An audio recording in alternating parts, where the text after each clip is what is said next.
Before I delve into the specifics of this your post made on the 20th of October, I want to know from you, now that you are coming into public office,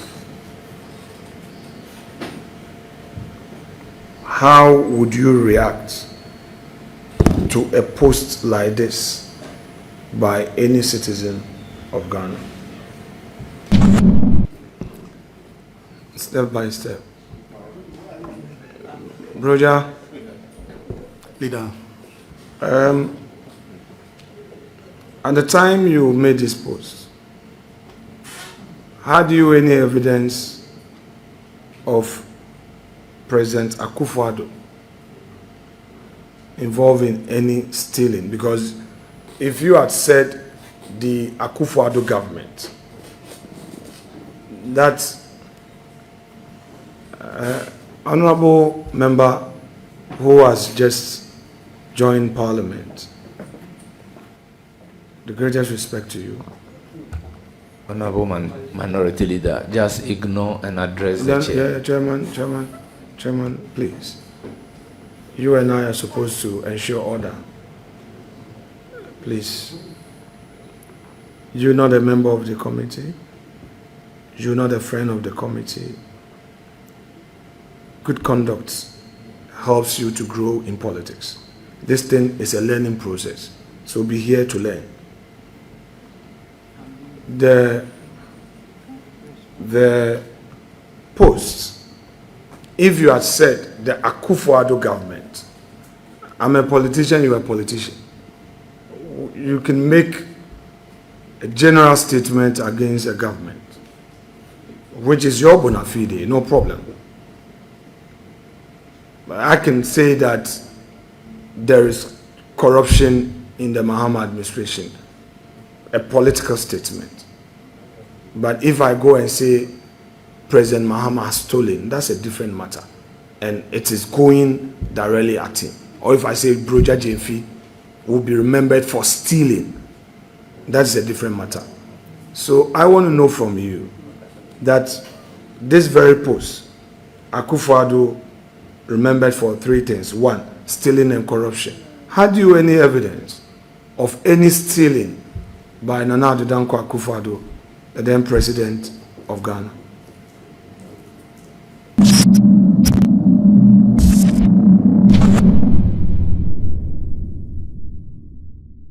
To the nominee. I, Ernest Brogya Gyamfi, Do in the name of the Almighty God swear do in the name of the Almighty God swear that the evidence I shall give this committee that the evidence I shall give before this committee touching the matter in issue shall be the truth, the whole truth, and nothing but the truth. So help me God. So help me God.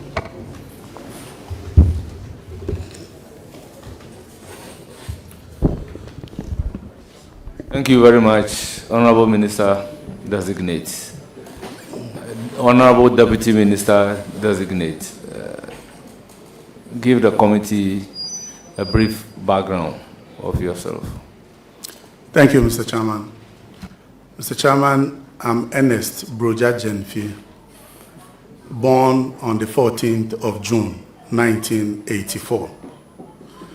I was raised in Swami Kumasi, born by the late Kweku Brogya Gyamfi and Madame Gladys Jeche, my mother who is with us in this hall.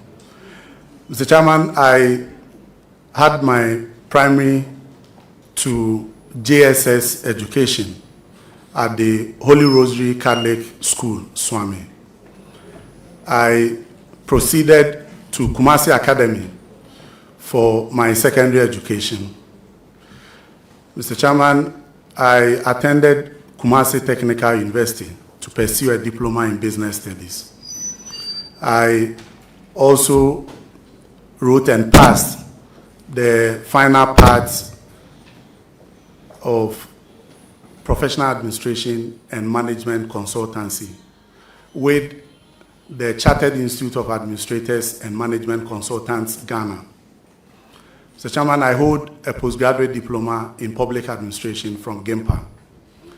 I also hold a graduate diploma in business studies from the Institute of Commercial Management, UK. Mr. Chairman, I have a master's degree in marketing strategy from the University of Ghana. And I'm currently at the final year pursuing a degree in law at the Wisconsin International University College, Accra. Mr. Chairman, on my work experience, I have worked as a teacher with a private school in Swami, Glad Tidings International School. I also have a work experience with Gerofix Rent Assign Limited, an advertising company in Ghana. I have also worked, Mr. Chairman, as the Public Relations Officer to the Ashanti Regional Coordinating Council. And I had a year experience working with the National Trust Holding Company Limited, NTAC, heading their marketing office in Kumasi. So, Chairman, I've also worked with Joe Beck Foundation, an NGO here in Accra. On the political front, Mr. Chairman, I have held several positions within the National Democratic Congress. I have been a team organizer, I've been a branch youth organizer, a constituency executive committee member, a deputy propaganda secretary for my constituency, Swami. Mr. Chairman, by the grace of God, I rose to become the regional youth organizer of the party in Ashanti region. And I also contested to enter this honorable house in 2016 as the NDC's parliamentary candidate in the 2016 election. Mr. Chairman, I am currently the Deputy Director for Special Duties of the NDC at the party headquarters. Thank you, Mr. Chairman. Thank you very much. As usual, questions will be posed to you, and you are expected to provide answers to those questions. Starting very well. Ranking member has a preliminary issue.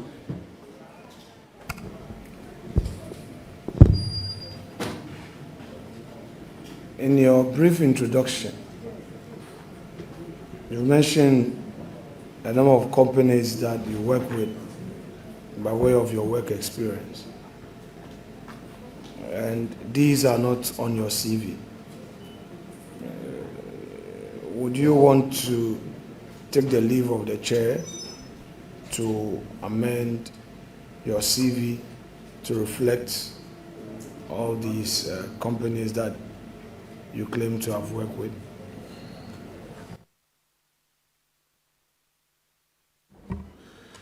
Yes, Mr. Chairman, but the CV I submitted,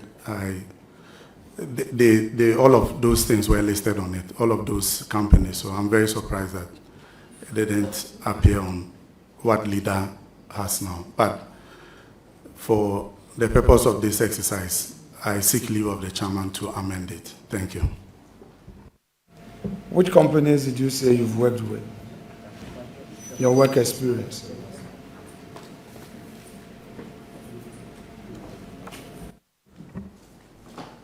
Mr. Chairman, I worked with Glad Tidings International School as a teacher. I worked with Gerofix Rent Assign Limited, an advertising company. I worked as the public relations officer to the Ashanti Regional Coordinating Council. I worked as the head of marketing, Kumasi office, National Trust Holding Company Limited, NTAC. I also worked with Joe Beck Foundation, Ghana. Thank you, Mr. Chairman. Beck Foundation as what? As a project manager, Mr. Chairman. Where? Where? Mr. Chairman, here in Accra. Who owns that company, organization? Mr. Chairman, The founder of the organization is Mr. Joseph Magnus Mate. And you were an employee or you worked as a volunteer?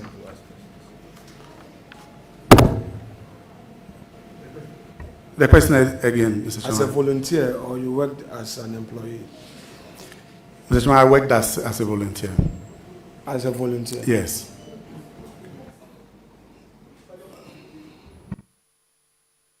So, Honorable Ranking Member, which of the companies are not on the CV?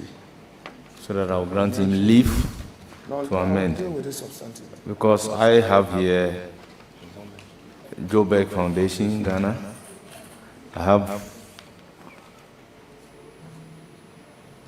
National Trust Holding Company, Information Service Department, Fixed Rent, and a teacher at Glad Tiding International School. So, which one do I grant the leave for him to amend?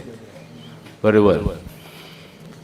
I would start taking the questions from subject matter committee members, starting from Honorable Ntim Foyo. You have the floor, Honorable Ntim Foyo. You have the floor, Honorable Ntim Foyo. If you are not ready, you can tell me you are not ready, then I'll offer the opportunity to another person. Very well. Thank you very much, Honorable Chair. Honorable Nominee, congratulations. Great. Notable experts in defense and international security have noted that when military institutions are empowered to be in business, it becomes inimical in democratic pursuit in the long term. And they cite the case of Egypt as an example, for instance. With the recent statement made by the president, that goes to indicate that the military may be empowered to get into businesses of their own. How do you see this trend posing potential threats to the democracy we have in this country in the long term? Thank you, Mr. Chairman. Mr. Chairman, the armed forces involving themselves in businesses is something that, for me, has a constitutional backing. If Mr. Chairman refers to the provisions in the Constitution that establishes the Ghana Armed Forces, it is very clear that the Ghana Armed Forces can engage in activities that will contribute to national development and reduce poverty. And there are many countries that have practiced that and have been successful. So, Mr. Chairman, I am going to the ministry as a deputy minister to assist my minister to deliver on the vision of the president. And that is what I'm going to do. Thank you, Mr. Chairman. So as a follow-up, how do you intend to support your minister to ensure that whilst empowering the military to engage in certain businesses, they do not cross the line into to the extent that may become a threat to the democracy of this country? Thank you, Mr. Chairman. Mr. Chairman, I am going to the ministry to assist the minister to deliver on the president's vision. And that's exactly what I'm going there to do. Thank you, Mr. Chairman. The president yesterday, in the message on the State of the Nation, indicated a bold announcement that national service personnel are going to be given military training. In your briefing, have you obtained how much that enterprise may cost the state and how sustainable that may be? Mr. Chairman, no. I have not come across any costing with regards to this particular project. Thank you, Mr. Chairman. And as a follow-up, well, once you haven't, in all fairness, you haven't obtained a briefing on that, I'll have to skip to my last question. Given your prior background, as you enumerated, having been a teacher at some point and dovetailing that into education, how do you see the recent status of the military training institution having attained the charter status and now having become full-fledged university of their own, the Defense University? How do you see that position, giving gravitas to enhance the status of the Defense University as a regional institution that can build capacity of both civilians and uniformed personnel in the SAMP region? Thank you, Mr. Chairman. Mr. Chairman, I think that that's a very good development, because for the Ghana Armed Forces to function effectively, there must be training, effective training, in order that the men, as we have, will be up to date with current trends of threats across the globe. And so I think that what you have made known in your question is a very, very positive development. Thank you, Mr. Chairman. I wish you all the best. Godspeed. Thank you.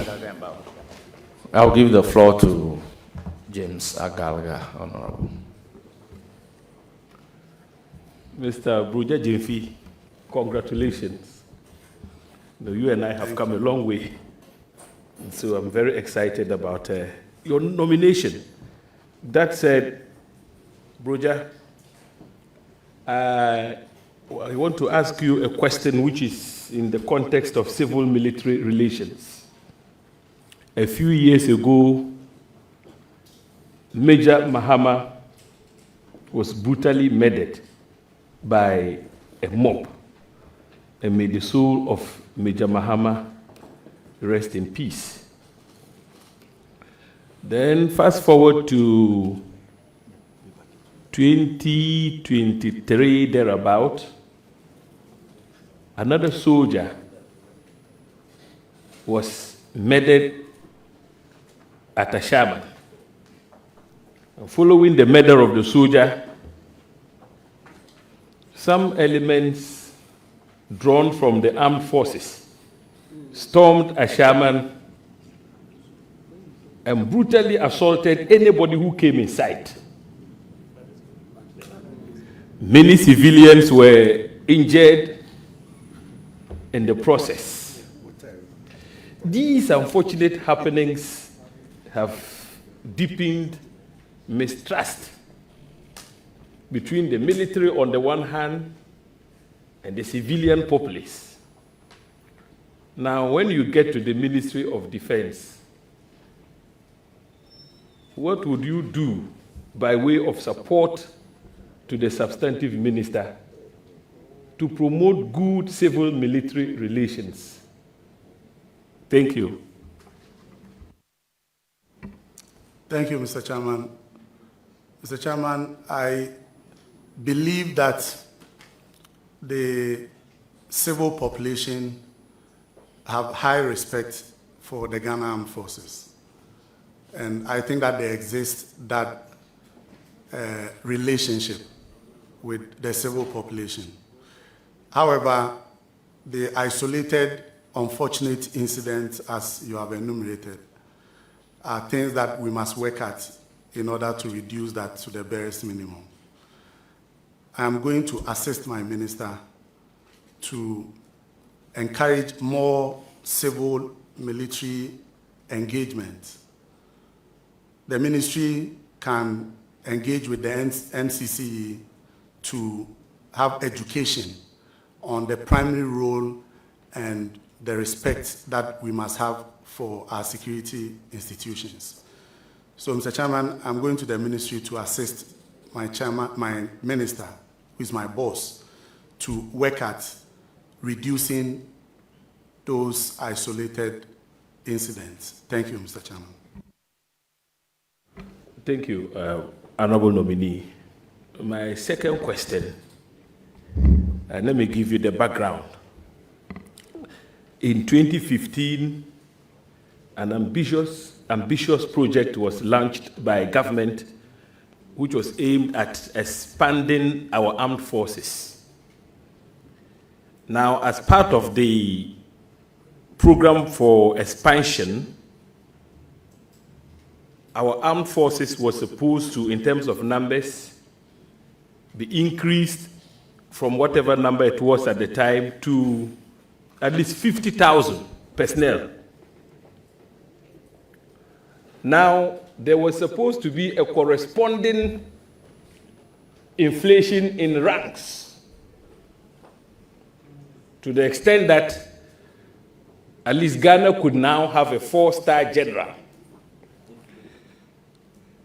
Honorable Brogya, as we speak, though the expansion program has started, we are nowhere near achieving the targeted 50,000 personnel that was envisaged.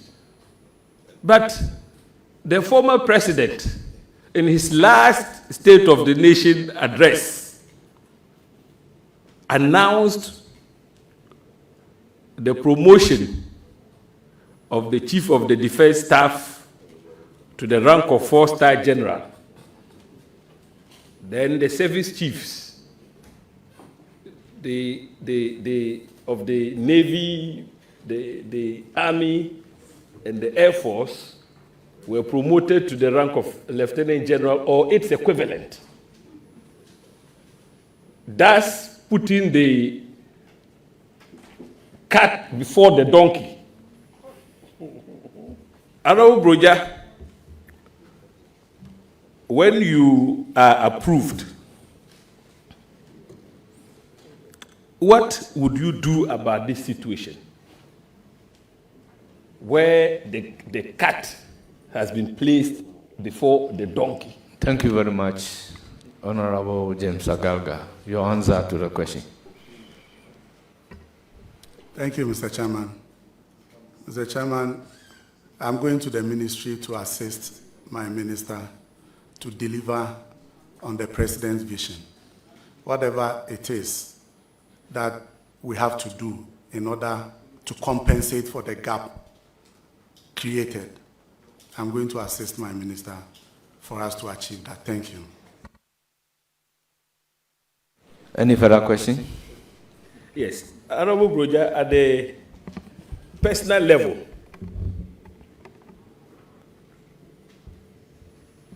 what type of armed forces would you want to assist your minister to, leave behind when you eventually leave the ministry? What would you want to be remembered for as the Deputy Minister for the Defense, after you have served? What legacies would you want to leave behind when giving the nod in support of your minister? Mr. Chairman, I want to be part of the success of my minister, working towards achieving the vision of the president. I hope that we will leave behind an armed forces that is ready for combat, well equipped and tooled to face any external aggression. Thank you, Mr. Chairman. Congratulations. Thank you. I will proceed to give the floor to Kofi Amankwamenu. Honorable Kofi Amankwamenu. Thank you very much, Chairman. Congratulations, Honorable Nominee. And let me also take this opportunity to welcome the chiefs from Ashanti region. Nananum, you are welcome. Honorable Nominee, my first question has to do with the Afari Hospital. You are going to take over from where I left off. We know the pressure on Komfo-Anokye, and one of the hospitals to ease the pressure on Komfo-Anokye is Afari, which is dear to the heart of many. But I believe that by way of briefing, you know the problems associated with Afari.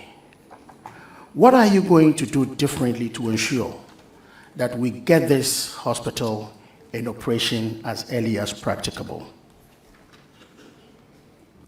Thank you, Mr. Chairman. Mr. Chairman, the Afari Military Hospital is one project that is very dear to the heart of this government. And His Excellency the President has demonstrated that when he last visited Ashanti region, he spoke about the project. My yet-to-be boss, by the grace of God, if this committee recommends for my approval, has also visited the hospital recently. And that shows the commitment that this government have towards that project.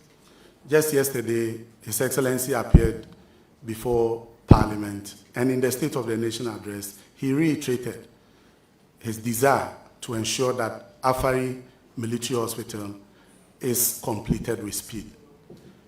And so I will be at the ministry to assist my minister to complete that project. Thank you, Mr. Chairman. Thank you very much, Mr. Chairman. My second question has to do with DHOC.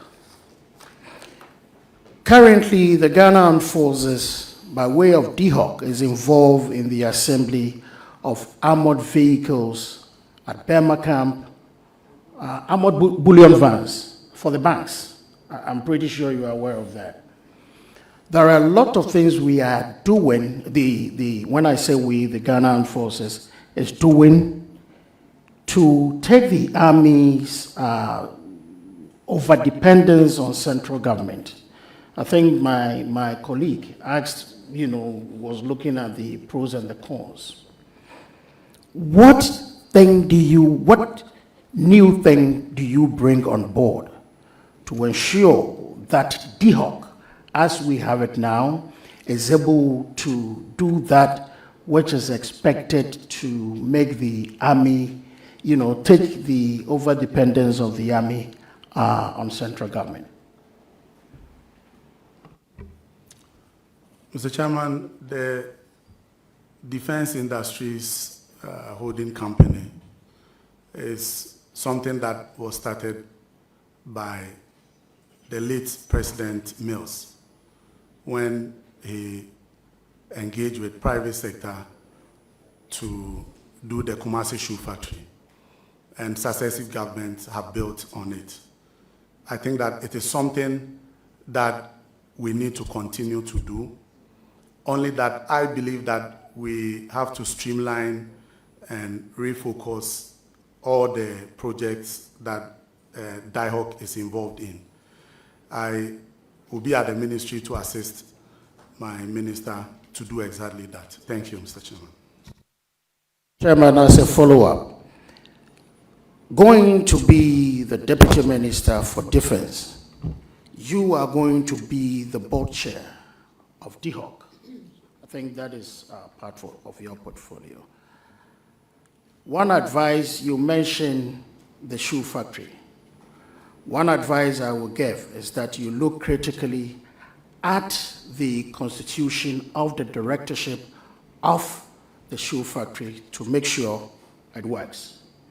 I'll go to my third and final question. It has to do with housing.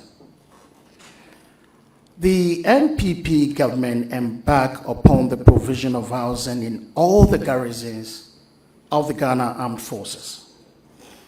But we all know that housing is still a problem with the Ghana Armed Forces. Nobody is happy to see our men in uniform always trekking to Burma camp and other places to work. As Deputy Minister who is going to be in charge of Project Implementation Unit of the Ghana Armed Forces, what new thing do you bring to ensure that your government will keep providing the accommodation that is so needed for the use of our men and women in uniform? Thank you, Mr. Chairman. Mr. Chairman, decent accommodation for our men in uniform is very important because we all know that it goes down to morale when our men feel that they are not given decent accommodation, it dials down the spirit. And so I think that all the projects that are at various levels of completion must be completed. And if possible, others also started. Because, Mr. Chairman, yesterday, the President mentioned that there's a housing deficit of about 17,000 for the Ghana Armed Forces. And I think that we must work to address that. And I'll be available to assist my minister do exactly that. Thank you, Mr. Chairman. Thank you very much. Mr. Chairman, may I take this opportunity with your kind permission to congratulate the nominee and to give the nominee just two pieces of advice. Mr. Nominee, if you are given the approval and you go to the Ministry of Defense, have it at the back of your mind that you're going to work with professionals. The soldiers are professionals. Have it at the back of your mind that you're going to work in a ministry where structures really do work. First advice, Mr. Nominee, have a very good relationship with your minister. Let your minister be your boss. Let him be your friend. Let him be your brother. It's very important. Secondly, seeing Nananom behind you as an indication that His Royal Majesty Otumfuo is here. You have a responsibility to yourself. You have a responsibility to make Otumfuo proud. You have a responsibility to work to make sure that you advance the Ghana Armed Forces. Thank you very much, Mr. Chairman. Thank you. Honorable Bawa Brahma, you have the floor. Thank you, Mr. Chairman. The youth presidents, I congratulate you on this noble achievement. And mine is just, of late, you see soldiers being deployed in operations that are meant for the police.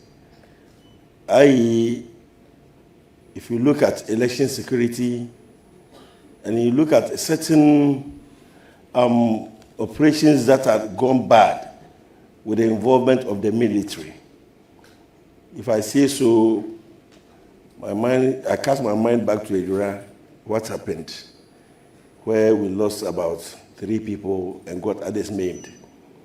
So what will be your advice to your minister so that at least the soldiers could be restricted to their traditional duties of at least protecting the nation against external aggression? Thank you, Mr. Chairman. Mr. Chairman, we all know that the Ghana Police Service has the primary duty to maintain law and order within the borders of our country. However, the Ghana Armed Forces also has some responsibility towards maintaining the territorial integrity of our country. And so anything that has the likelihood to degenerate and affect the territorial integrity of our country, the military may be called in. I agree with you that the traditional duties of maintaining law and order must be left for the Ghana Police Service to handle. And the military only comes in when there's a need to restore. And so I'm going to the ministry to assist my minister, and my minister is on record before this committee that he's going to ensure that the military is only brought in when the situation is beyond the control of the Ghana Police Service. Thank you, Mr. Chairman. Mr. Chairman, that will be all for me, except to wish my brother the best of luck and also just to admonish him that at least I know he's a humble person, and that he will cope on very well with his sector minister. May Allah be with you, my brother. Thank you, Mr. Thank Chairman. you. It's now the turn of Honorable Haji Aladi Ayamba. Thank you, Chairman. Congratulations, my brother. Thank you, Haji. I've known you all this while. You've always worked hard. And that has earned you this nomination. I hope, just as one of my colleagues has said, you are going to put that effort when you get there so that we will achieve our aim. And when I say our aim, it's not only now, 100 years to come. And we will continue to be there. It will all depend on your hard work. However, those you are going to deal with are professionals, and professionals for that matter in uniform.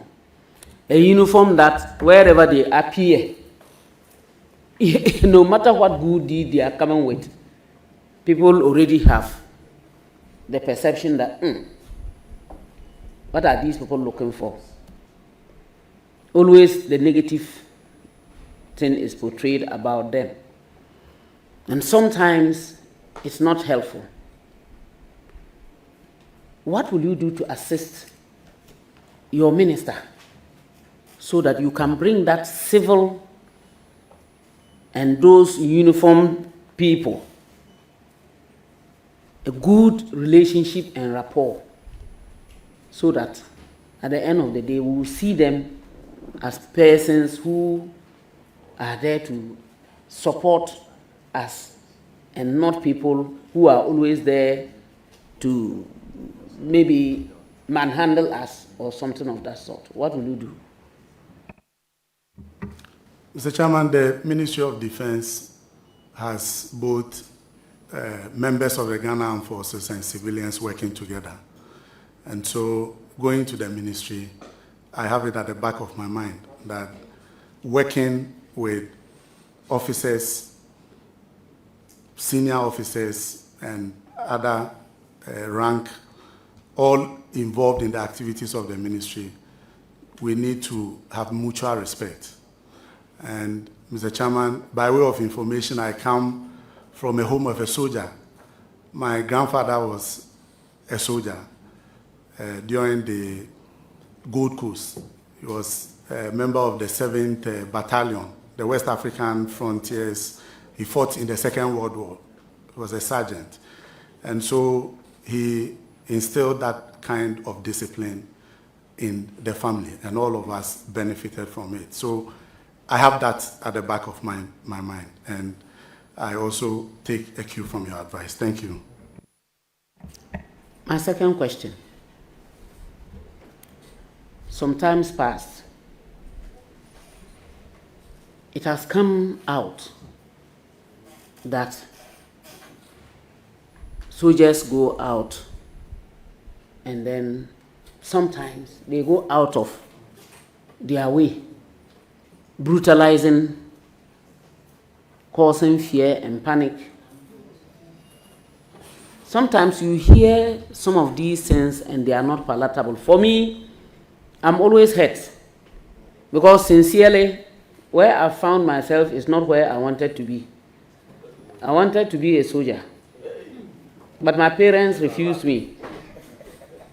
And I'm still not happy that I haven't been one. So when I hear people saying all kinds of things against them, I'm not happy. But some of them too go out of their way. What will you do to ensure that at least wherever they get to, they should try to calm down and listen or find out before they take action? Because it's not the use of the rod always that would make things good. What will you do to enable that happen? Thank you, Mr. Chairman. Mr. Chairman, I already answered a question that relates to what Honorable Hajia has raised. But I also believe that we can deepen the civilian-military relationship by increasing the activities that brings civilians and our men in uniform for a good cause. We are able to, as civilians, we're able to access military hospitals. I have friends whose parents or have no relation in the military but attended military schools, armed forces schools and all that. So we need to do a bit more. And I even think that DIHOC is also another way of engaging that partnership between the private persons and the military. So I'll be available to assist my minister to do that. Thank you, Mr. Chairman. Mr. Chairman, last but not the least, when you go to the army and you take the numbers in general, the number of women are very few. I know normally they will say, oh, they haven't shown interest. They are not there. They are this, they are that. No. This time, we have an act, we have the law. The law says that you people should support. Because you are deputy, that's what I'm saying, you should support. If it were the minister, I would have told him. You people should support so that at least the 30% we get it. I am in no way saying that you should throw away, because the military is a place where you cannot just take maybe a sick person and go and say you should go and do training. I know that. What will you do in your own way if you have the opportunity to support your minister so that at least, basically, all women in the country who may apply to get into the military are taken, so that we'll be able to get that 30% from the military? Mr. Chairman, once that's a legal requirement, I'm going to assist my minister to work towards that. And I think that we must also understand the special needs of women and the support system that must be created for them. And so I'm going to assist my minister to achieve that target. Ajay, thank you. Thank you too for thanking me. I wish you all the best. And then I will say, work hard, and inshallah, we shall get there.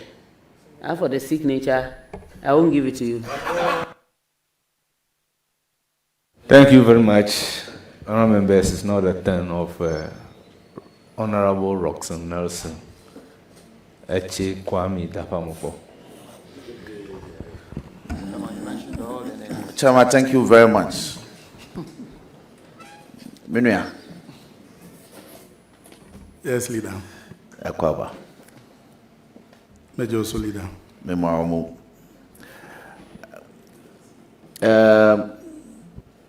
Your Excellency, John Dramani Mahama was with us yesterday to deliver a statement on the state of affairs. And in doing so, he said specifically that the mode for our national service will change, and such that we'll introduce military training for them. It's a policy I find favor with. Will you consider, as deputy to your boss, rolling out this as soon as possible? Yes, Mr. Chairman, I will support my minister to do that. Thank you. The teaming youth will be looking up to you to do this. Chairman, with this, I thank you for the opportunity, and once more, congratulations, my brother. We have your back. Thank you, leader. Thank you very much. Honourable members, we may have to take the ranking member out of 10. From their side, he's last to speak, but because of a very important engagement he's having at 5 o'clock, we may have to give him the floor now to ask his questions. Honorable Ranking Member, you have the floor.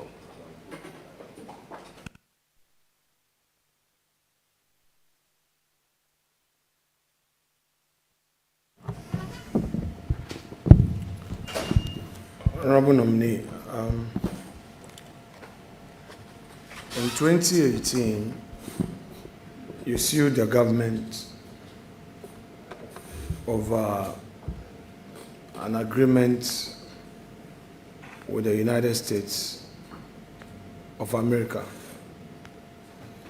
a military base in our country. You confirm being the plaintiff in the suit? Yes, Mr. Chairman. At the time you issued the writ, or you caused your lawyers to issue the writ, had you read the said agreement? In all sincerity.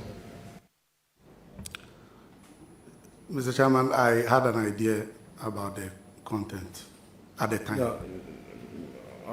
Honorable Nominee, before you issue a writ questioning an agreement, you as the one pursuing a legal relief should have read in full to convince yourself that the details are not in the best interest of the country. And my question to you is that, had you any opportunity to read in detail? Just be honest with the facts. Mr. Chairman, I had read the agreement. Maybe not in detail, but I had read the document. So, in your reading of the agreement, what did you find?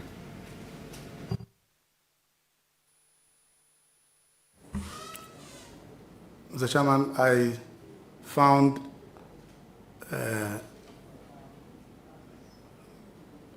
the agreement between the United States government and the government of Ghana on military cooperation. Thank you, Mr. Chairman. I don't get it. I'm saying, you said when you read, what did you find? Mr. Chairman, one of the things that I identified with the agreement was that it was not signed. There was no signatories to the agreement. Thank you, Mr. Chairman. Did you go to court because of the lack of signatories to the agreement or the content of the agreement? Mr. Chairman, the lack of signatories was one of the grounds that I challenged that agreement. Thank you, Mr. Chairman. So, do you immediately recollect the signatories but not the content of the agreement?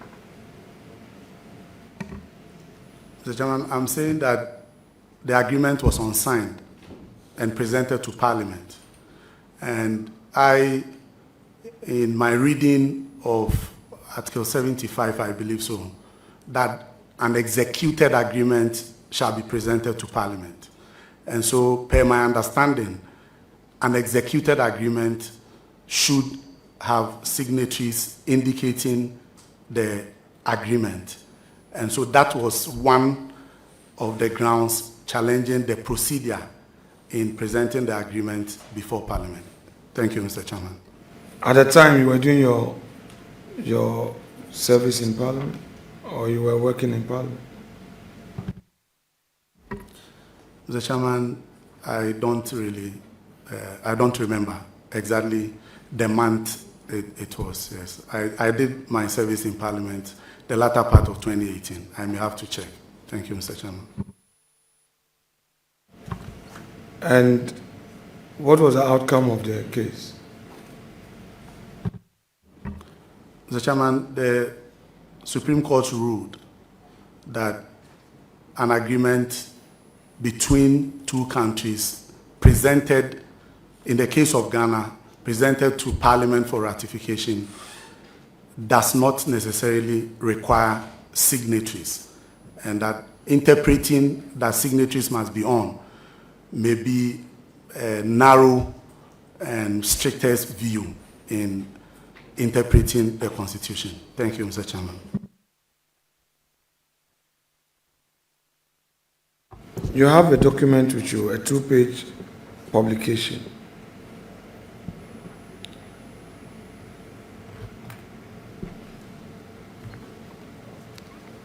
Yes, Mr. Chairman. Can you are familiar with that document? Yes, Mr. Chairman, I remember, not the document, but I remember a story like that. Okay. Can you read the content? Mr. Chairman, the document has a heading, Graphic Online. And the headline story is NDC Youth Organizer disqualified for forgery of signatures. And it comes down, story written by Daniel K. Kenu. And it goes, Mr. Chairman, should I read the content? So basically, you were disqualified in your primaries because of those allegations, correct? No, Mr. Chairman. Okay, so why were you disqualified in your primaries?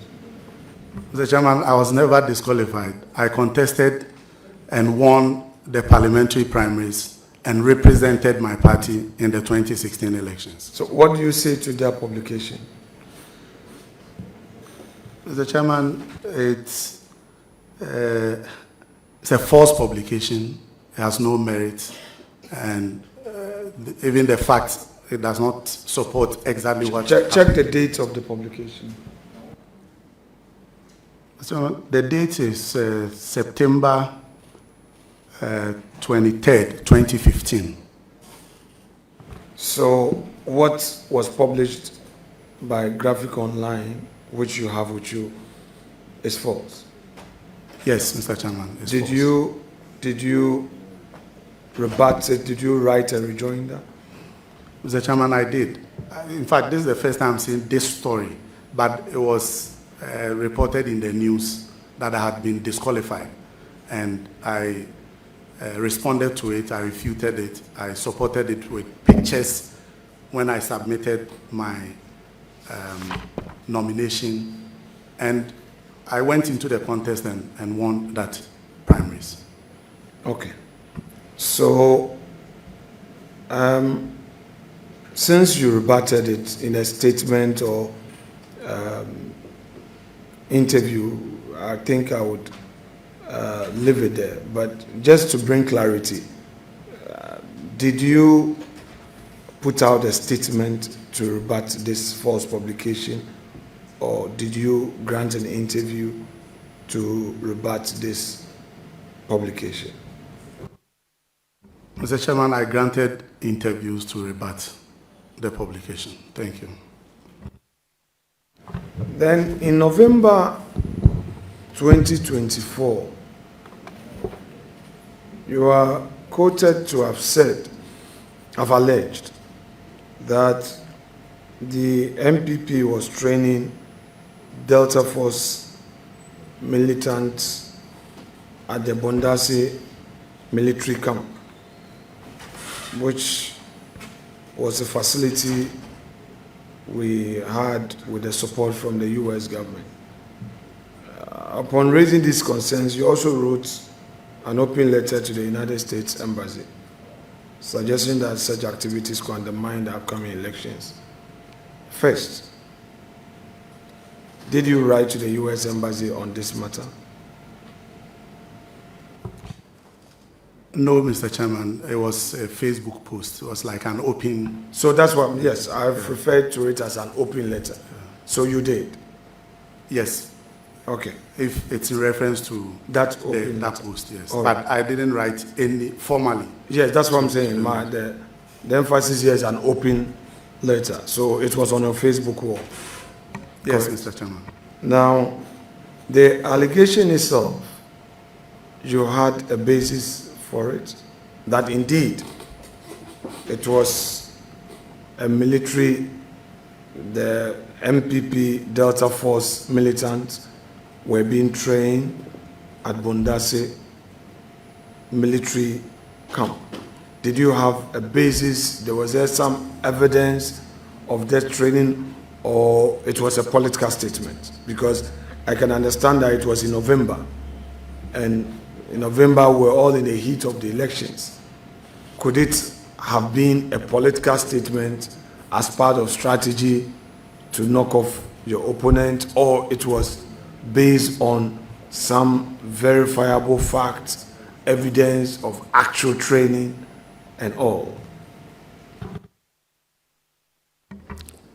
Mr. Chairman, it was based on some information that had come to the attention of the directorate which I work with. Now you are going into a very sensitive area. You see how posterity deals with us as political actors.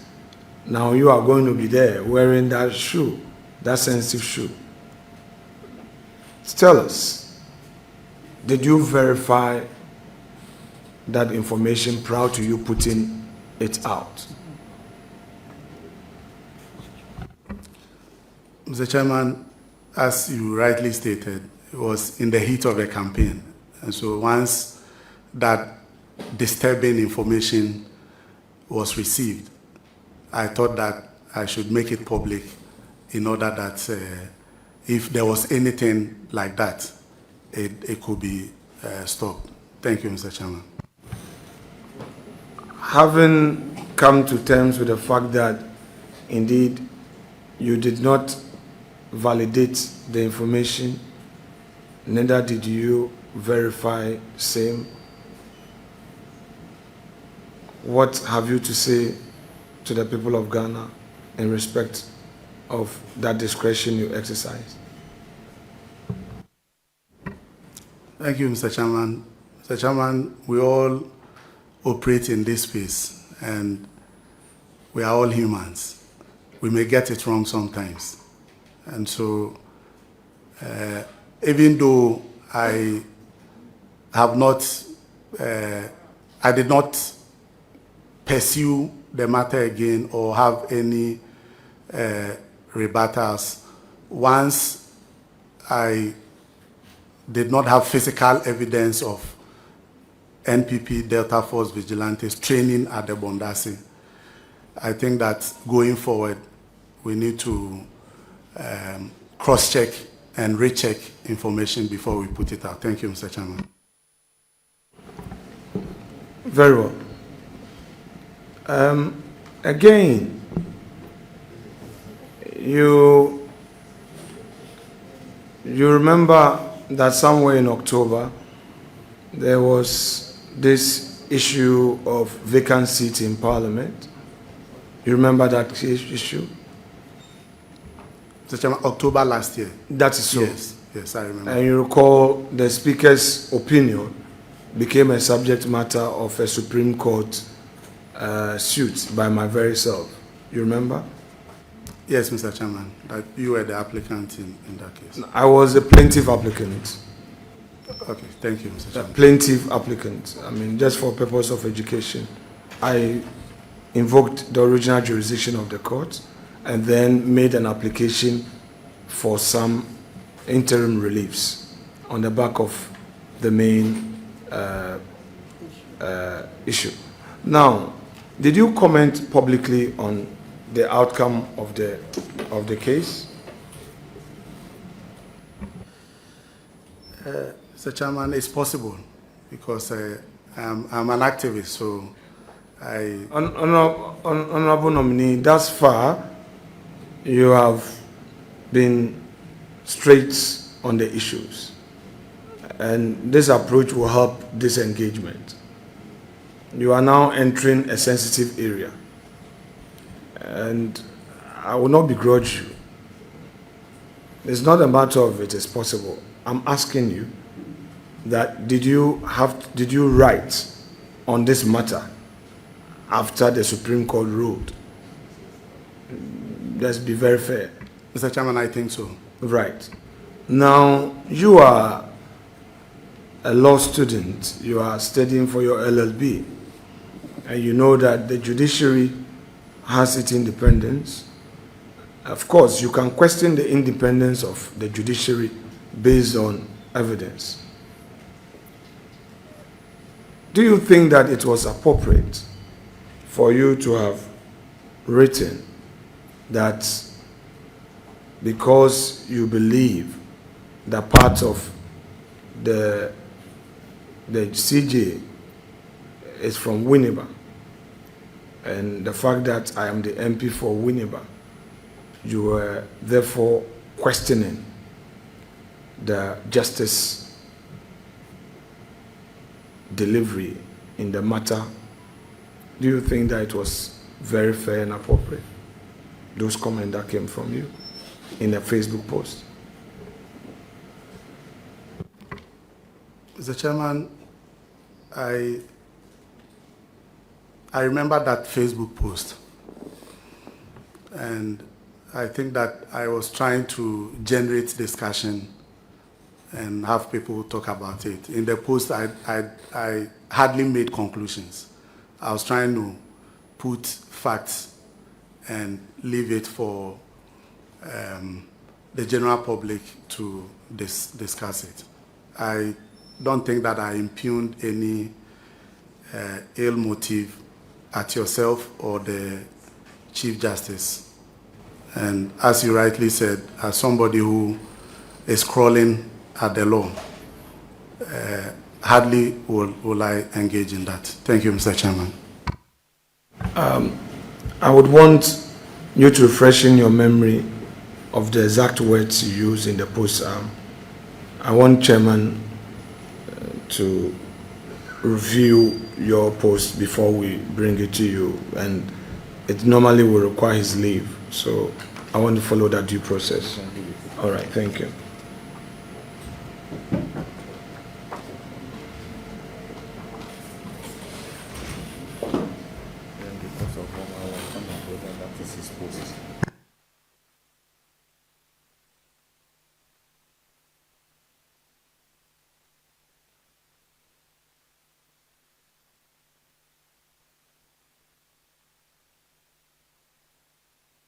Yes, please, can you read aloud the very post you made, the content, please?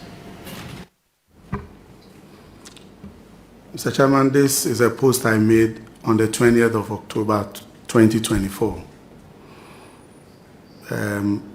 I posted, "Is this true?" with 3 question marks. And I said, "Facts, not emotions. No, the JSC who sat on Friday to injunct an action that had already taken effect. These justices were all appointed to the Supreme Court by one person, outgoing President Akufo-Addo. 1. Gertrude Saki Tokono, JSC 2019. Mariama Owusu, JSC 2019. Ernest Geu, JSC 2022. Yao Asaridakun, JSC 2023. Kwame Adibu Esiedu, JSC 2022. Another fact of notice is that the case was filed on Friday, called on same Friday, moved on same Friday, and detailed ruling given same Friday. Also note that the plaintiff is a minority leader and MP for Efutu, Winneba in brackets. If you care, confirm for yourself that the presiding justice hailed from Winneba. You may form your own opinion to determine whether or not what happened is politics or law.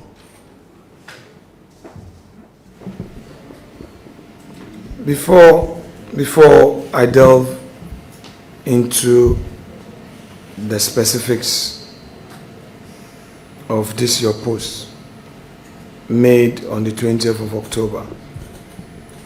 I want to know from you, now that you are coming into public office, how would you react to a post like this by any citizen of Ghana?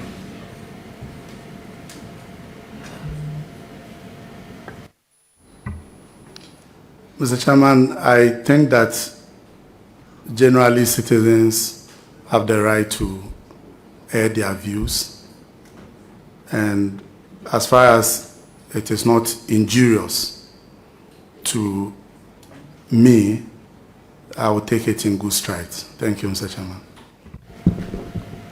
So let's deal with the paragraph that comes after the name Kwame Adibo Asiedu JSC 2022. In other words, that paragraph that starts with another fact. Now, at the time you were doing this post, did you know the nature of the particular application you were referring to which was filed? Did you know? You were a law student. Did you know the application that had been filed? Mr. Chairman, if my memory serves me right, I think that it was an application to set aside a ruling by the Speaker of Parliament. I think so. So, yes, rightly so. But what I'm saying is that the very nature of the application, had you cited it? No, Mr. Chairman. So, on the basis of not knowing the nature of the application, don't you think that describing the application as having been filed Friday, called same day, moved same day with a detailed ruling was basically born out of ignorance and also to mislead the public? Because you had not cited the application. You don't know what was filed, yet you put it out there questioning the conduct of the justices of the Supreme Court. Mr. Chairman, I put it as another fact. If it so happens that that fact was wrong and that it was not an application filed and dealt with on the same day, then I think I got it wrong. Thank you, Mr. Chairman. Yeah, but let's situate it properly. And I just, for the purposes of education, I don't know the level of legal education thus far, because you say you are not done. But you know that in court, when you are filing a process to invoke the jurisdiction of the court, you can either go on notice or another way. You know that? Yes, or ex parte. Ex parte, correct. I wanted it to come from you. Now, you know how an ex parte application is dealt with, correct? At least. The basics I know. What is it? If you know, share. If you don't know, it's fine. I'll provide you that information. If you know, you can share. Whatever you know about, you can share. Mr. Chairman, is where a party goes before the court. Right. Without the notice of the supposed party to the case. Correct. So when you go, it means that you are invoking some agency, correct? Yes. Good. Therefore, there is nothing wrong with a court, for a court to hear you same day and determine the matter if you are going ex parte, correct? Yes, Mr. Chairman, I agree with that. Right. And at the time you posted this, you did not know whether the application was on notice or expected, correct? Yes. So I'm letting you know that this application was an ex parte application. And with what you've explained thus far, what do you say to this very paragraph of your post? Mr. Chairman, if I'm allowed to seek leave and amend that paragraph. Oh, this is a post you have on social media. So I'm just giving you the opportunity because now you are in public life. All right, the shoe has changed. So I just want you, in all fairness, what have you to say to this? Mr. Chairman, if I knew that there was an ex parte application, probably that paragraph would have been put in another manner, not to create the impression of what the current paragraph seeks to create. Thank you, Mr. Chairman. I appreciate that. Your next point also note that, read it, your next paragraph, read it. The last but one paragraph, Mr. Chairman. Yes, please. Also note that the plaintiff is the minority leader and the MP for Efutu. Okay, so stop there. As at the time you were writing this, was the plaintiff a minority leader? You had put at the top the facts, not emotions.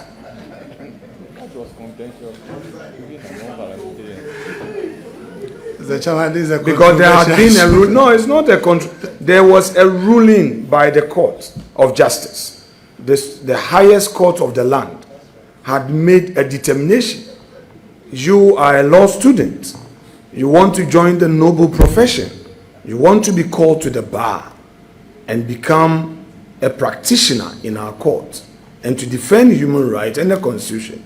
I'm asking you, at the time you wrote this, was Afenyo Markins the minority leader? Or it was a political statement? Mr. Chairman, there was a political twist to it. Thank you, Mr. But we also refer to you as minority leader. That's how we occupy majority seats. So to the now,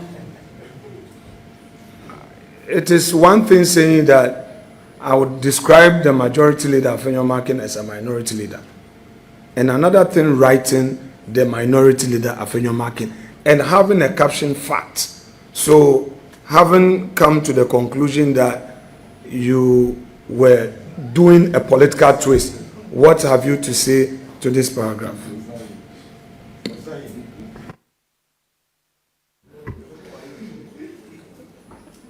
Mr. Chairman, I want to take back the use of a minority leader. I think that it was unfair to the Honorable MP for Efutu, who the court had ruled, setting aside the decision of the Speaker. Thank you, Mr. Chairman. Very well. We are done with that. Chair, please.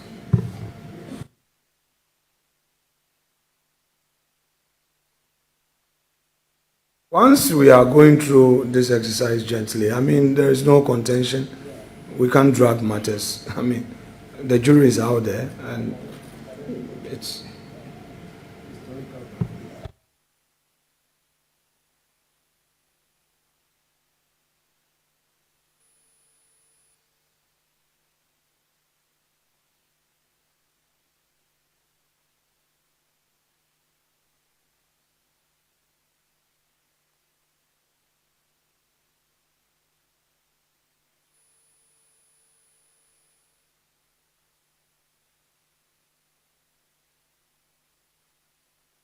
Ernest,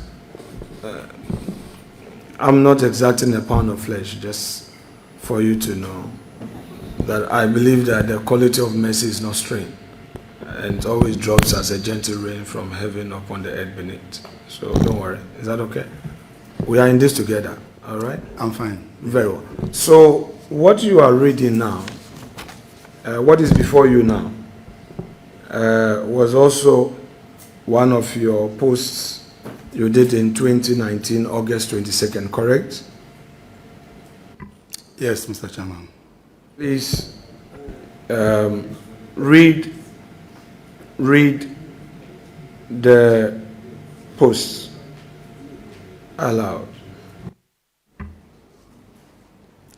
Mr. Chairman, this is a post I made on 22nd August 2019. Ghanaians will remember President Akufo-Addo for three things. One, stealing and corruption. Okay, stay there. We'll pick step by step. Step by step. Brogya. Leader. At the time you made this post, had you any evidence of President Akufo-Addo involving any stealing? Because if you had said the Akufo-Addo government, that honorable member who has just joined Parliament, the greatest respect to you. Honorable Minority Leader, just ignore and address the chair. Yeah, Chairman, please. You and I are supposed to ensure order. Please. You're not a member of the committee. You're not a friend of the committee. Good conduct helps you to grow in politics. This thing is a learning process, so be here to learn. The post, if you had said the Akufo-Addo government, I'm a politician, you're a politician, you can make a general statement against a government, which is your bona fide, no problem. But I can say that there is corruption in the Mahama administration, a political statement. But if I go and say President Mahama has stolen, that's a different matter. And it is going directly at him. Or if I say Brogya Gyamfi will be remembered for stealing, that's a different matter. So I want to know from you that this very post, Akufo-Addo remembered for three things. One, stealing and corruption. Had you any evidence of any stealing by Nana Addo Dankwa Akufo-Addo, the then president of Ghana, at the time you made this post? Mr. Chairman, the post was actually in reference to the government of President Akufo-Addo. But I think that the government did not show up. Brogya, I have the character reference from three important people. I have it here as part of the due diligence we did. They describe you as a very meticulous and diligent person. I have it here. I was going to read that to you as part of your virtues to encourage you in your ministry. Encourage you in your work as a deputy minister. You are very diligent and you are also meticulous. This post has been on your wall since 2019. We are in 2025, February 28. 28 February. You don't think that you can do better than what you've just said? You don't think you can do better than that? Thus far, you've done fairly well. Don't think that you can do better than this. You are now coming into public service. The man you described with these words turns 81 very soon. All right? He's human as you are. What have you to say to him? I know you can do better than this. Mr. Chairman, we are all learning and growing in politics. I think that there is more room for improvement. Thank you, Mr. Chairman. Now, when you say Ernest, when you say there is more room for improvement, are you making a general statement of more room for it? There is a specific matter related to you, and I need you to respond if you at all want to make amends. But don't make a sweeping statement, Mr. Chairman, we are learning, there's more room for improvement. For the time being, you are the one on oath, and there's a specific matter related to your post against the former president, Nana Addo Dankwa Akufo-Addo. I said, what do you say to that? And I know you can do better than this. Mr. Chairman, what I mean is that the intent at the time was to refer to the government. And so once that was omitted and you drawing my attention to it, it tells me that we are growing and we can do better. I was not... Therefore, it tells you that we are growing and we can do better. Therefore, Mr. Chairman, therefore, given the opportunity, I would not put it as I did. in other words, the benefits of hindsight. Is that what you want to say? Of course, Mr. Okay, sure. So, on point 2 and 3, point 2 and 3, I take those as very political statement. I don't take it against you. You talk about family and friends, cronies government. It's a political statement. 3, profligacy in government, political statement. I do not take it against you. However, don't you think that this statement, these 2 points you made, were just too much alike? Because in government today, you realize that there are families, relations, who by virtue of their role are getting appointment, correct? Mr. Chairman, with the first part or the second part? I'm dealing with the two together. Okay, so let's deal with the first one. I agree, you are right. Let's leave the third one, the last one out. Let's deal first with the family and friends in government. And let me put the question properly. That don't you think that you went rather too hard on the MPP government? Because in this government, there are families and friends, relations, by virtue of their very work they've done for the party, are getting appointment because they've worked for it. Yes, Mr. Chairman, I think that if the government is populated by family, friends, or cronies, you may want to look at it negatively. I think that people can express their opinions if that is what they perceive the government to be, by not impugning any ill motive.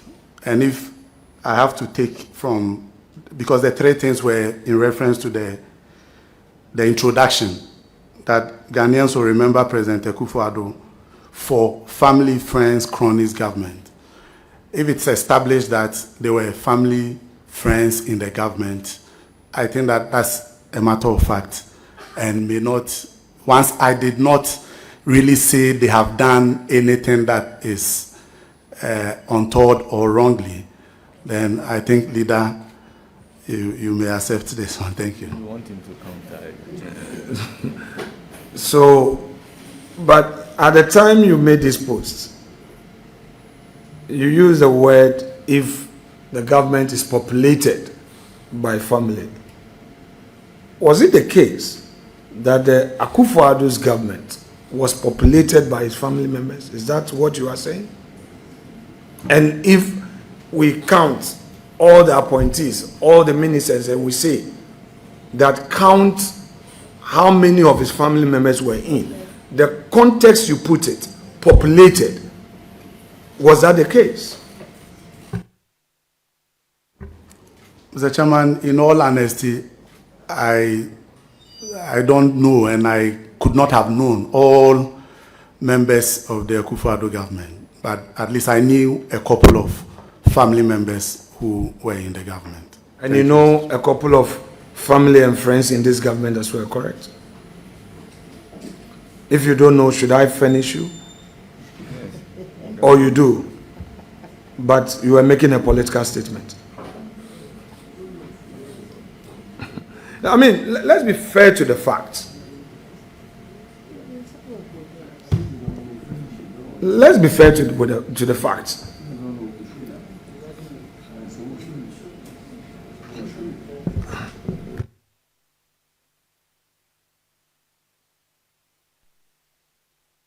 Yes, I've put the question. I mean, answer and let's go, whichever way you want to look at it. Mr. Chairman, Were you making a political statement? You should confirm it. Mr. Chairman, which one do I answer first? Okay, it's okay. Let's you, make Mr. progress. Chairman.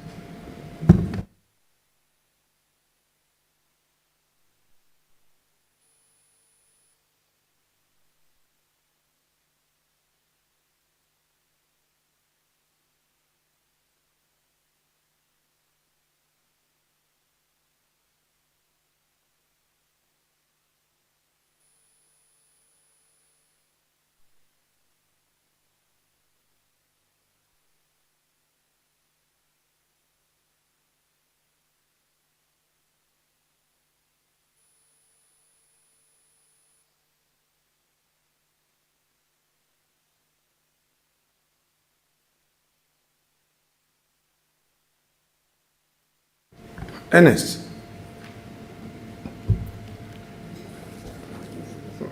what at all from this post, what at all was your problem with the Chief Justice of the Republic?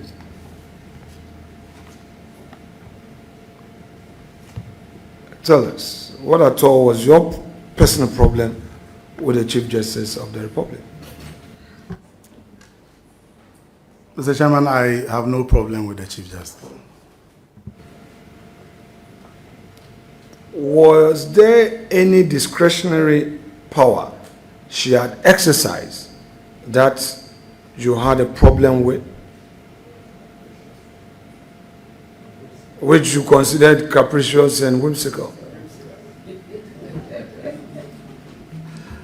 Mr. Chairman, from this post, I didn't consider any decision or the exercise of discretion by the Chief Justice which was capricious. Not at all, from what I see here.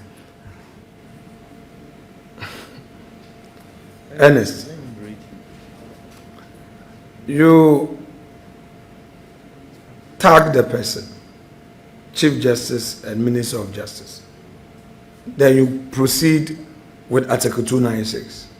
My question to you is that, to what was this post for?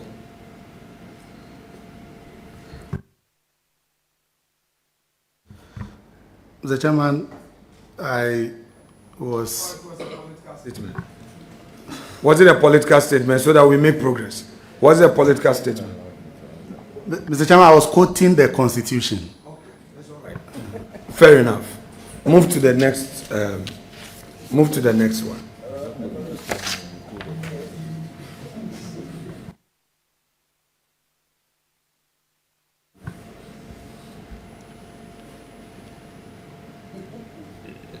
The one you posted 20th July 2017. Mr. Chairman, this was a political statement. It was a political statement. Yes. So nothing was cooked at the MPP headquarters. No. Chairman, that will be all for the nominee. Thank you.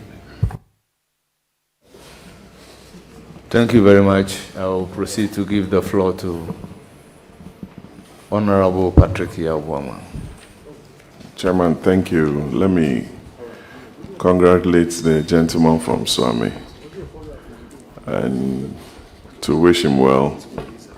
You've come very far with your friends Dodo V and Co. Regulars at City Hotel, going to live in Kumasi. You are going to be working with Dr. Omani Boama, a gentleman you know. And I want to believe that you've studied him from the party headquarters. The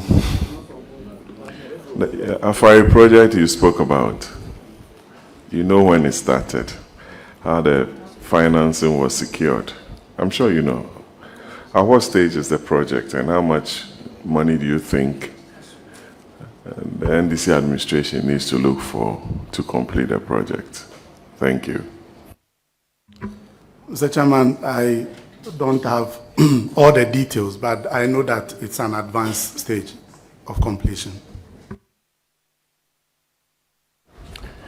And will you be contesting the Swami seat in 2028?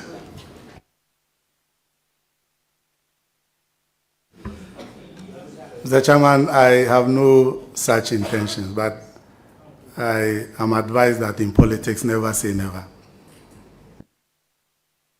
I hear you. But just to wish you well, I don't have any further question for you. And go and make Otumfuo proud and Ashanti proud. Thank you. Thank you very much, Honorable Patrick Yaobama. Well, Honorable Jerry Ahmed Shaibu. Thank you very much, Mr. Chair. Mr. Chair, my name, I'm sure I have to come and see you so that we get it right. Congratulations. Is it Brogya?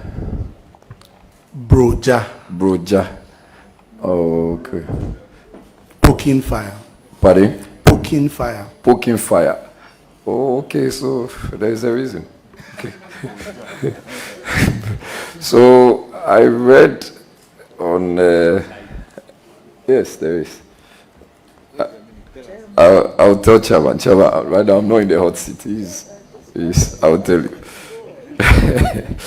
But yeah, so I read on CTFM's online portal that you had made a statement with reference to or in respect of the elections, and had particularly said that the police were on the side of the MPP and they were sneaking in some special people, including Honorable Anodompre. Do you remember that?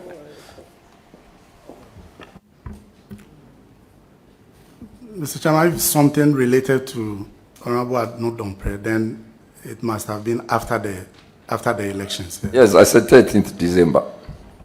Yes, I remember. So my question now is that you're going in as Deputy Minister of Defense. Do you still have a posture that the police or any security agency can be on the side of one group of persons like a party?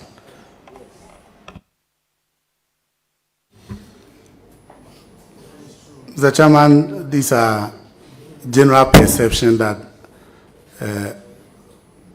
parties in opposition usually would have, but I'm guided by the introduction to your question. Thank you.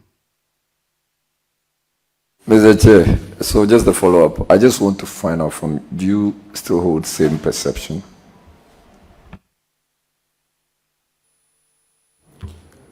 Mr. Chairman, the NDC is in government now. Oh, I really don't get the kind of perception you are talking about, whether or not it is about opposition parties or in reference to Honorable Anodompre. In reference to the fact that the security agencies largely are on the side of a particular group.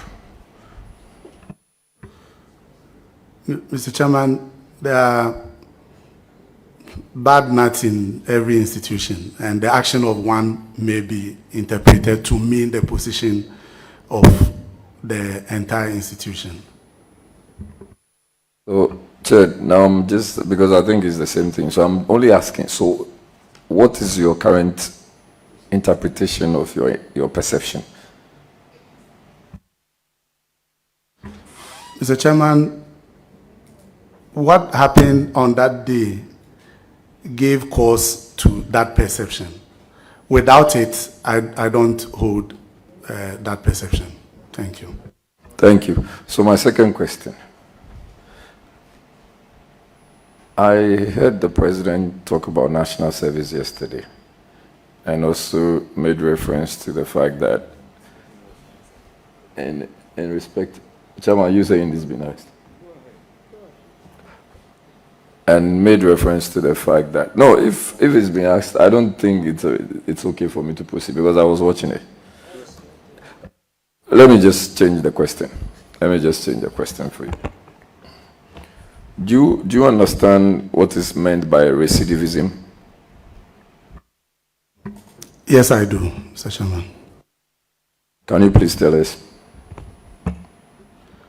It's about people who have been punished for a cause, who come back to do the same old thing to gain that or similar punishment.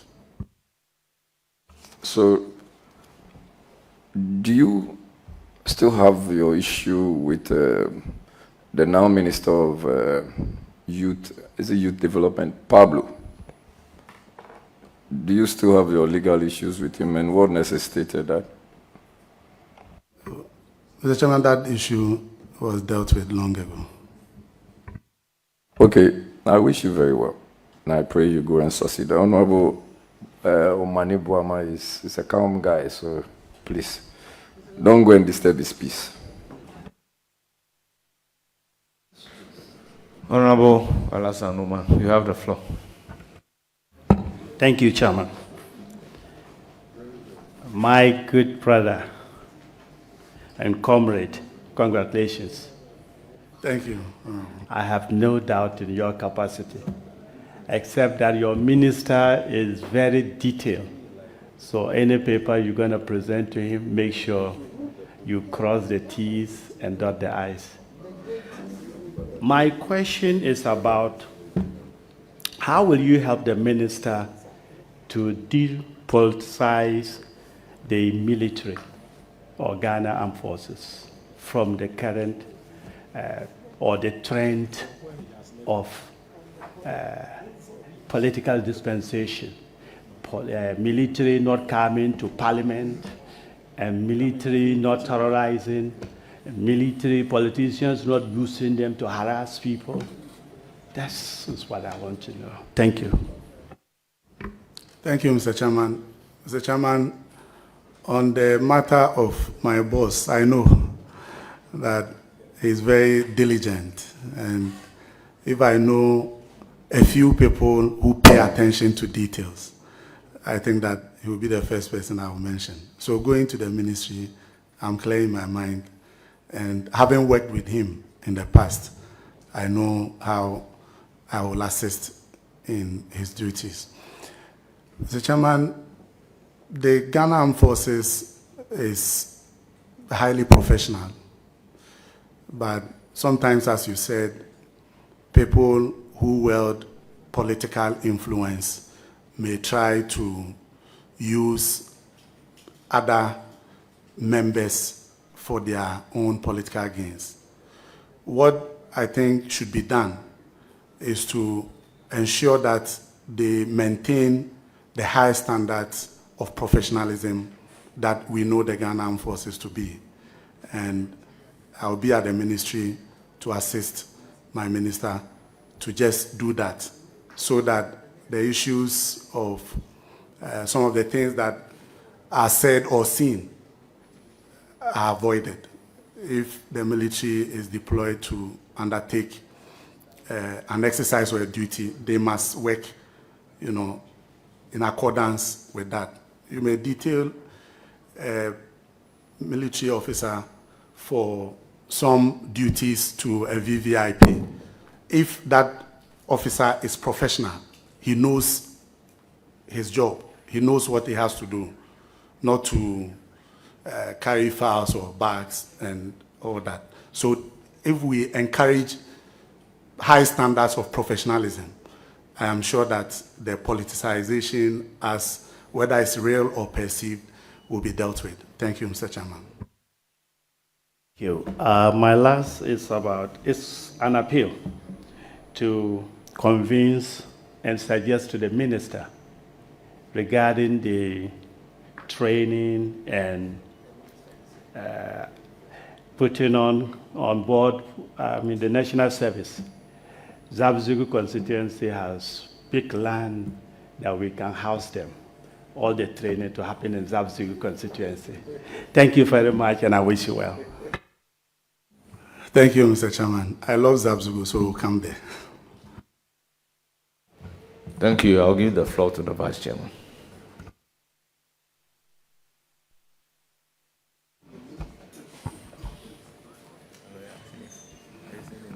Comrade. Yes, our leader. Congratulations.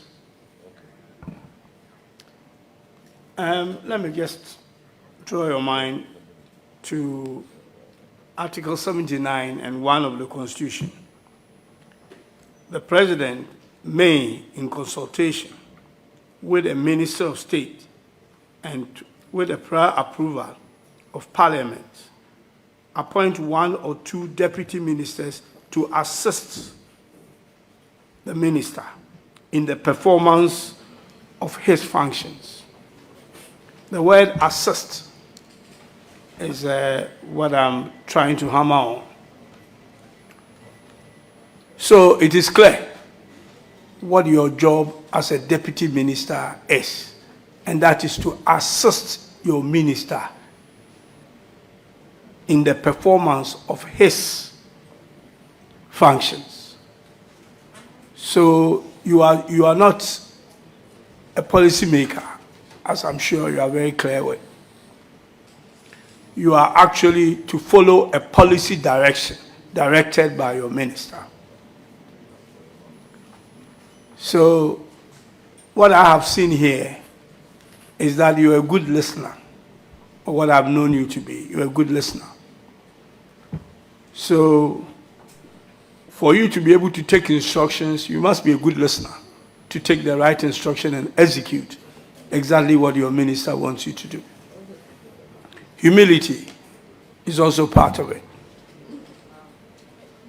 And then, of course, having the ability to do what your minister will ask you to do. Then the minister may ask for your advice. It is all assisting the minister. So your job is straightforward. And I don't actually like asking deputy ministers questions. I ask the ministers policy questions, but not the deputy minister. Because once you demonstrate that you can assist your minister to execute his duties, or her duties, if it happens to be, it's for me a good background and skills, especially the listening part, to be able to do your work. I have, over the years, seen the work that you have done, or how you work in the party, and I have no doubt in my mind that you will do exactly that. On that note, I would like to congratulate you again and wish you all the best. Thank you. It's now the turn of Thank you, leader. Patricia Apiaje, Deputy Ranking. Thank you very much, Mr. Chairman.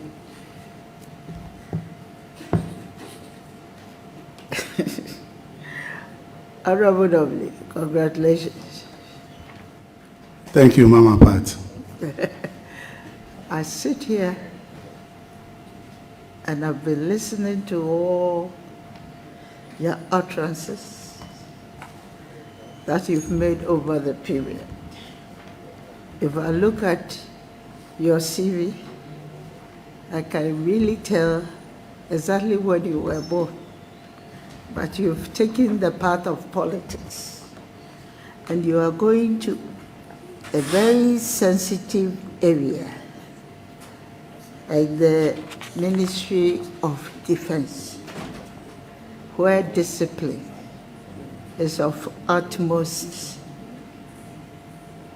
what is the concern to the whole establishment. I know that there are people who describe you, they see you as having been involved in all kinds of public controversies. And that is my very concern here, especially with the ministry that you are going to. Do you think we are justified by indicating that you are someone who is always involved in several public controversies? Do you think it's aptly the description of your personality? Thank you, Mr. Chairman. Mr. Chairman, as I stated earlier, I am an activist, and I think that we must encourage civil activism. Unfortunately, on my part, many of the issues I take on become controversial. And so it may have created that perception. But I don't think that civil activism is anything that should be discouraged. Thank you, Mr. Chairman. Thank you, Mr. Chairman. Can you just bluntly describe this, some of your utterances as just civil activism? Let me give you a typical example of some of the statements that you make. You remember on the in August 2023, you alleged that a top police official, COP Mensah, intended to contest the Kwai parliamentary seat on the MPP ticket. And you were raising concerns, and your concerns was about politicization of the security agencies. Can you bluntly say that? Because we can equally point finger at the NDC side, where police officers left their office to stand in the name of the party. Do you think it's a fair statement to say? No, it's you. Mr. Chairman, I think I remember that post, and it was in reference to a COP Mensah. I think the one that had issue with the IGP. Subsequently, he contested for the primaries but failed. Yes, I think that I was, because my roots are in the Ashanti region, I picked the signals that he wanted to contest. And so I think the post was in reference to that. But as to whether or not that will be generalized to say that that means the police service has been politicized, I think that one, if I haven't really seen the post, but if I made a categorical statement, then I think that I got that one wrong. Thank you. Very much. I see you as a very young, promising man. And it is important that we alert you on some of these things to ensure that when you are given a public position, you have to be very mindful of your utterances. I don't have any more questions for you. I just want you to caution you today. Remember me seated here. Because of where you are coming from, I'm interested in your progression, in your development, and everything that you do. So remember that I want to commend you for being. So I wish you all the best. Congratulations. Thank you, Mr. Chairman. Thank you very much. I am reliably informed that Asokwa and Swami, they are very close. They are twin constituencies. Honorable Brogya Gyamfi, Deputy Minister Designate for Defense. We've come a long way. I know your pedigree. I have no question for you, but to acknowledge your revered guest seated behind you, giving you moral support. First on my list is Nana Apao, Wiafi Ababio, Samwansa. Okay. Chief of Himan and representative of Otumfo. Nana Bafo Kote Kutin, Shaman II, Chief of Brema and representative of Otumfo. Mrs. Frima Brogya Gyamfi, spouse of the nominee. Okpepe Ukwe Togbigan Dagadu, the knife. Akpini Fia, Paramount Chief of Akpini Traditional Area. We also have Nana Domfe Gyamfi. We have Madam Gladys Jechi, mother of the nominee. We have Kofi Bijabin Gyamfi Afti. We have lawyer Barbara Sewa Asamoah, Deputy General Secretary, NDC. We have Osaberima Apao Bonsie Bonsu, the second, Paramount Chief of Amantin Traditional Area. We have Vincent Senam Kwagbanu, Chief Executive, Community Water and Sanitation. We have Chief Alhaji Ibrahim Abdul Rahman, Ashanti Regional Moshi Chief and Acting Ashanti Regional Zongo Chief.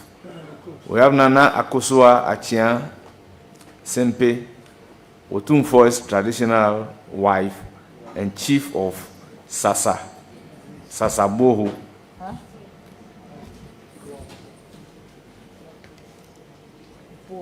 I did well. We have Nana Kap Gyamfi, Otumfo's Pinchem Donko. We have Madam Mary Fati Kaba. And I have seen the Honorable Minister for Defense also here. You are all welcome.